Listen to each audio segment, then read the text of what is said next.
Bapa, kami sadar Tuhan Engkau cukup dalam kehidupan kami Tuhan. Engkau segalanya yang kami perlu Bapa, dan hanya Engkau Tuhan.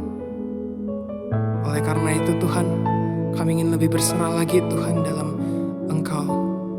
Kami ingin berserah lagi Tuhan. Terima kasih Bapa, terima kasih. Ku sadar tak semua dapat aku miliki di dalam hidupku. Hatiku percaya rancanganmu bagiku adalah yang terbaik. Walau ku tak dapat melihat semua rencanamu Tuhan, namun hatiku tetap memandang padamu. Kau tuntun langkahku, walau ku tak dapat berharap atas kenyataan hidupku, namun hatiku tetap memandang padamu. Kau ada untukku.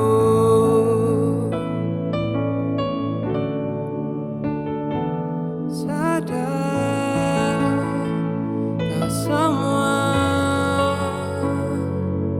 dapat aku miliki di dalam hidupku. Hatiku percaya rancanganmu bagiku adalah yang terbaik. Walau ku tak dapat melihat semua rencanamu Tuhan, namun hatiku tetap memandang padamu. Kau tuntun langkahku, walau ku tak dapat berharap atas kenyataan hidupku, namun hatiku tetap memandang padamu. Kau ada untukku. Walau ku tak dapat melihat semua rencanamu Tuhan, namun hatiku tetap memandang padamu. Kau tuntun langkahku, walau ku tak dapat berharap atas kenyataan hidupku, namun hatiku tetap memandang padamu. Kau ada untukku. Oh Tuhan, Kau ada untuk kami Bapa.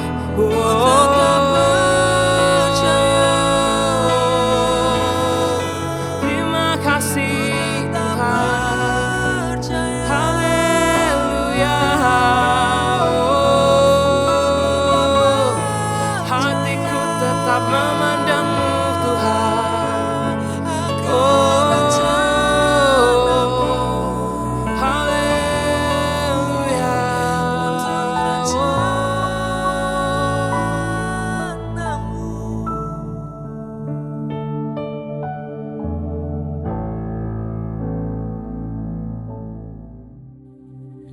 Shalom saudara, hari ini saya sharing dari Keluaran pasal 24. Menarik sekali buat saya ayat ini karena saya baca gak cuma di pasal 24-nya, saya baca keseluruhannya. Terutama saudara di pasal 24 ini bangsa Israel nurut-nurut semua. Mereka bilang di beberapa ayat di situ saudara, katanya segala firman yang Tuhan akan kami lakukan dan akan kami dengarkan. Ayat 7 saudara ya. Lalu dia ngomong 2 kali sebetulnya di situ. Mereka bilang kami pasti lakukan, kami pasti lakukan. Tapi apa yang terjadi saudara? Ini kan pasal yang ke-24, pasal 32 mereka bikin patung lembu emas. Jadi mungkin yang mereka katakan itu hanya lip service saja. Tapi fokus saya ada di ayat yang kedua, lalu 5-8, 9-10. Di ayat kedua dikatakan, hanya Musa sendirilah yang mendekat kepada Tuhan. Tetapi mereka itu tidak boleh mendekat. Dan bangsa itu tidak boleh naik bersama-sama dengan dia. Oke? Lalu apa yang Musa lakukan saudara? Itu kan ada penatua 70 orang. Itu gak bisa naik. Cuma boleh Musa. Lalu apa yang Musa lakukan? Ayat 5-8 saudara bisa baca sendiri. Musa meminta bangsa Israel mempersembahkan korban bakaran, menyembelih lembu-lembu jantan sebagai korban keselamatan kepada Tuhan. Darahnya ditaruh dalam pasu, lalu dipercikkan gitu saudara. Disiramkan kepada bangsa itu, lalu berkata, inilah darah perjanjian yang diadakan Tuhan dengan kamu berdasarkan segala firman ini. Apa yang terjadi? Begitu darahnya dicurahkan seperti itu, ayat ke-9-10, naiklah Musa dengan Harun, Nadab, Abihu. Padahal ini Nadab Abihu juga punya banyak masalah ya sudah di ayat-ayat lainnya. Dan 70 orang dari para tua-tua Israel. Lihat ayat 10. Lalu mereka melihat Allah Israel.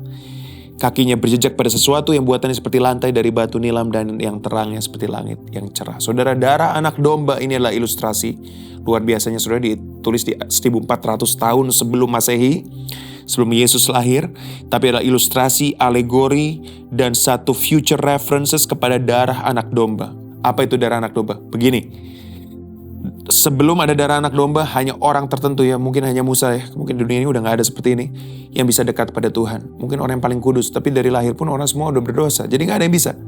Yang lain gak boleh dekat. Tapi waktu darah anak domba sudah dicurahkan, saudara, semua orang dalam darah anak domba bisa mendekat pada Tuhan. Adalah sebuah perjanjian yang luar biasa yang dibuat oleh Allah dan Israel. Perjanjian ini sangat khusus, sangat kusyuk, saudara. Melambangkan perjanjian kasih karunia antara Allah dan orang percaya melalui Kristus. Sehingga saudara punya keberanian untuk datang kepada tahta Tuhan. Darah korban percikan itu pada mezbah dikasih kepada kitab dan dikasih kepada umat. Ya saudara, jadi darahnya itu dipercikan di beberapa hal. Ke kitabnya, ke mezbahnya, ke umatnya. Ini simbolik sekali lagi. Kitab bicara soal Alkitab. Darah Tuhan, Yesus, membuat kita bisa mengerti Alkitab. Orang lain belum percaya Tuhan, mungkin baca Alkitab gak ngerti ini apaan ya. Salib apaan ya. Ini apa gitu, gak ngerti dia. Makanya kalau baca Alkitab, saudara harus perlu hikmat Tuhan. Saudara minta Tuhan, darahmu menyucikan aku, karena ini kitab suci. Jadi kalau orang gak suci membaca kitab suci, gak ngerti saudara. Jadi saudara harus minta, Tuhan sucikan. Makanya darahnya dipercikan ke dalam kitab. Yang kedua kepada mezbah. Jadi waktu saudara mempersembahkan sesuatu pada Tuhan, saudara menyembah Tuhan, saudara bilang, Tuhan layakan aku membawa persembahan bagimu, menyembah Tuhan. Ya, itu juga penting. Dan yang ketiga pada umat. Waktu saudara menerima darah Yesus, saudara disucikan, saudara bisa ketemu dengan Tuhan face to face di sini. Nah, pertanyaan saya buat saudara begini. Apakah selama ini saudara sudah menggunakan kesempatan ini? Darah Kristus dicurahkan buat saudara bukan hanya supaya saudara masuk surga waktu saudara meninggal. Tapi supaya waktu saudara di dunia ini saudara bisa punya hubungan yang dekat pada Tuhan. Supaya saudara bisa mengerti firman Tuhan. Supaya saudara bisa menyembah Tuhan secara dalam. Tapi seringkali orang Kristen kita cuma oke, thank you Tuhan. Saya sudah diselamatkan oleh darah Tuhan. Sampai ketemu 70-80 tahun lagi di surga yang mulia. No. Saudara tidak menggunakan kesempatan ini dengan baik. Ya seperti tua-tua ini. Paling parahnya nih tua-tua ini. Bahkan Harun juga. Waktu Musa lagi naik lagi ke atas saudara. Dan saya pernah ke sana. Saya pernah ke Gunung Sinai. Di gua di mana Musa doa puasa selama 40 hari. Di situ malah petua-tua ini yang sudah ketemu Tuhan loh. 8 pasal kemudian. Mereka malah membantu bangsa Israel membuat patung lembu emas. Sangat-sangat mengecewakan. Ya saudara. Dan inilah yang terjadi kalau orang cuma menerima pengorbanan Yesus, tapi mereka tidak menggunakan kesempatan itu dengan baik untuk punya hubungan yang dekat dengan Tuhan. Saya mengencourage saudara, Tuhan sudah menyucikan kita. Mari kita masuk tahta Tuhan. Mari kita sembah Dia lebih dalam lagi. Gunakan waktu pagi hari saudara. Rise Up ini bagus sekali, tapi saudara mau lebih, extra portion setelah Rise Up selesai, gunakan saudara. You sembah Tuhan. Saya punya playlist lagu-lagu worship, saya juga bisa share dengan saudara kalau saudara mau di Spotify, di mana menyempatkan waktu untuk lebih dekat lagi pada Tuhan. Sehingga darah Yesus bukan cuma menyucikan kita untuk keselamatan, tapi menyucikan kita juga untuk kita semakin dekat pada Tuhan. Mari gunakan kesempatan ini, saudara, bertatap muka dengan Tuhan dalam hadiratnya. Jangan saudara kehilangan esensi seperti tua-tua ini, saudara. Dan mari kita seperti Musa yang semakin levelnya semakin naik, saudara. Semakin dia disucikan, semakin dia dekat dengan Tuhan. Bahkan naik sampai gunung. Bicara apa? Bicara lebih dekat lagi pada Tuhan. Lebih dalam lagi dalam hadirat Tuhan.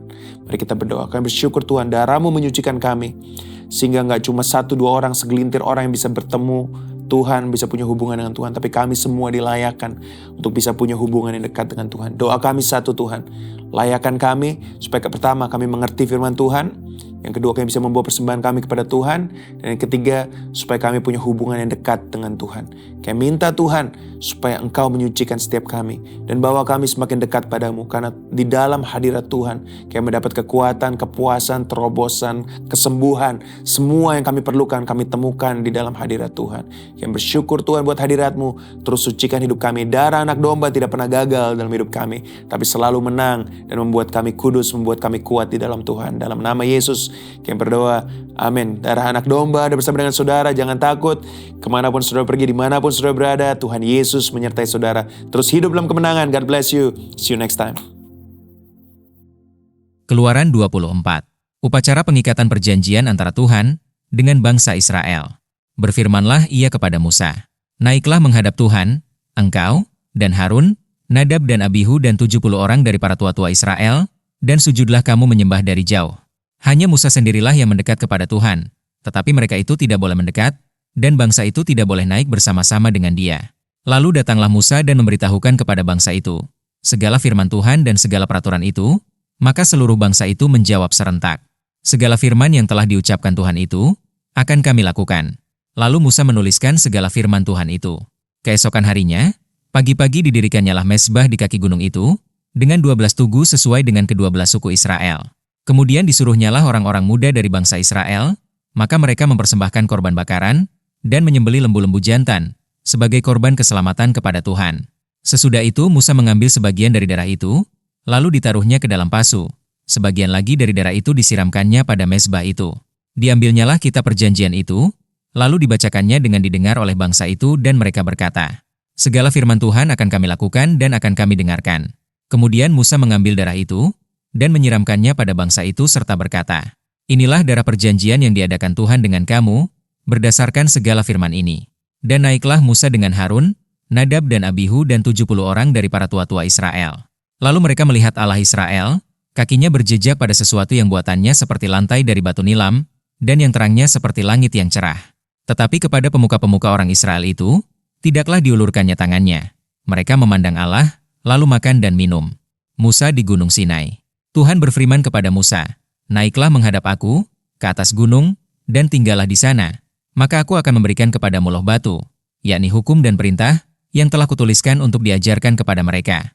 Lalu bangunlah Musa dengan Yosua, abdinya, maka naiklah Musa ke atas gunung Allah itu. Tetapi kepada para tua-tua itu ia berkata, tinggallah di sini menunggu kami, sampai kami kembali lagi kepadamu. Bukankah Harun dan Hur ada bersama-sama dengan kamu? Siapa yang ada perkaranya datanglah kepada mereka. Maka Musa mendaki gunung dan awan itu menutupinya. Kemuliaan Tuhan diam di atas gunung Sinai, dan awan itu menutupinya 6 hari lamanya. Pada hari ke-7 dipanggilnyalah Musa dari tengah-tengah awan itu. Tampaknya kemuliaan Tuhan sebagai api yang menghanguskan, di puncak gunung itu pada pemandangan orang Israel. Masuklah Musa ke tengah-tengah awan itu dengan mendaki gunung itu. Lalu tinggallah ia di atas gunung itu 40 hari, dan 40 malam lamanya.